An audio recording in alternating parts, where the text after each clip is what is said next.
திருநெல்வேலி நோக்கி சென்ற நெல்லை விரைவு ரயில் போலீசார் சோதனை நடத்தியதில் 4 கோடி ரூபாயுடன் 3 பேர் பிடிபட்டனர். 4 கோடி ரூபாய் பறிமுதல் செய்யப்பட்ட விவகாரத்தில் பாஜக வேட்பாளர் நயினார் நாகேந்திரனை விசாரிக்க போலீசார் திட்டமிட்டுள்ளதாக தகவல்கள் வெளியாகியிருக்கிறது.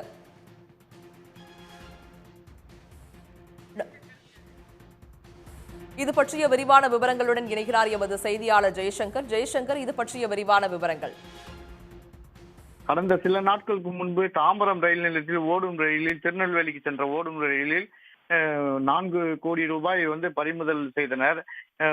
காவல்துறையினரும் அப்புறம் தேர்தல் பறக்கும் படை அதிகாரிகளும் பறிமுதல் செய்து அதனை எண்ணி பார்த்த போது 3 கோடியே 99 லட்சம் ரூபாய் பணம் மாதிரியில் இருந்தது. இது குறித்து மேலும் அதை வருமான வரித்துறைக்கு தகவல் தெரிவித்த நிலையில் அது சம்பந்தப்பட்டு பணத்தை கொண்டு சென்ற இந்த பாஜக நிர்வாகி உள்ளிட்ட 3 பேர் நயினார் நாகேந்திரனோட விடுதியில் வேலை செய்த 3 பேர் கைது செய்யப்பட்டனர். கைது செய்து அவர்களை அப்போதே ஜாமீனில் விடுவிக்கப்பட்டனர். ஆனாலும் இது சம்பந்தமாக தொடர்ந்து தாம்பரம் போலீசார் வழக்கு பதிவு செய்து தொடர் விசாரணை மேற்கொண்டு வருகின்றனர்.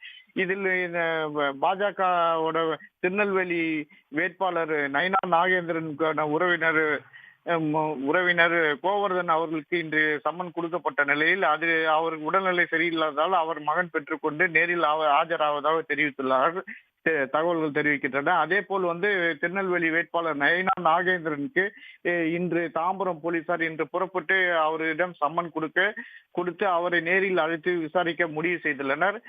அவர் வேட்பாளராக அங்கு உள்ளதால் அவர் சம்மன் பெறுவாரா, உடனடியாக பெற்று உடனடியாக விளக்கம் அளிப்பாரா என போலீசார் அங்கு சென்றவுடன் தான் அதன் முழு விவரம் தெரிய வரும். ஆனாலும் தொடர்ந்து அந்த 4 கோடி ரூபாய் பணம் கொண்டு செல்ல பிடிபட்டதில் போலீசார் தொடர்ந்து நடவடிக்கையில் ஈடுபட்டு விசாரணை செய்து வருகிறார்கள். 4 கோடி ரூபாய் பறிமுதல் செய்யப்பட்ட விவகாரத்தில் பாஜக வேட்பாளர் நயினார் நாகேந்திரனை போலீசார் விசாரிக்க இருக்கிறார்கள் என்ற தகவல்கள் வெளியாகி இருக்கிறது. எப்போது இந்த விசாரணையானது தொடங்க இருக்கிறது?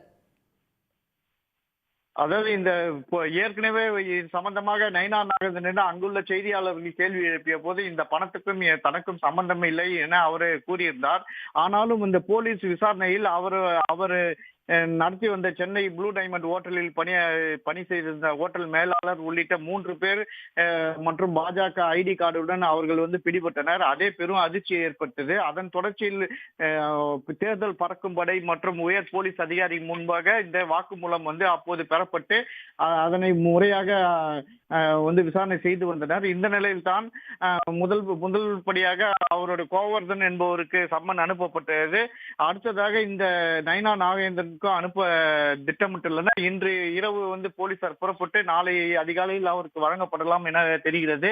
ஆனாலும் தேர்தல் கட்டம் பரபரப்பாக இருக்கும் சூழ்நிலையில் அங்கே நயினார் நாகேந்திரன் சம்மன் பெற்ற உடனே இங்கு சென்னை வருவாரா இல்ல அது குறித்த விவரம் அவர் சம்மன் பெறப்போகும் போலீசாரிடம் தெரிவிக்கும் தகவலை அடுத்துதான் அடுத்த கட்டமாக போலீசாரும் அவருக்கு நேரம் வழங்குதா இல்லையா என்ற முடிவு செய்வார்கள்.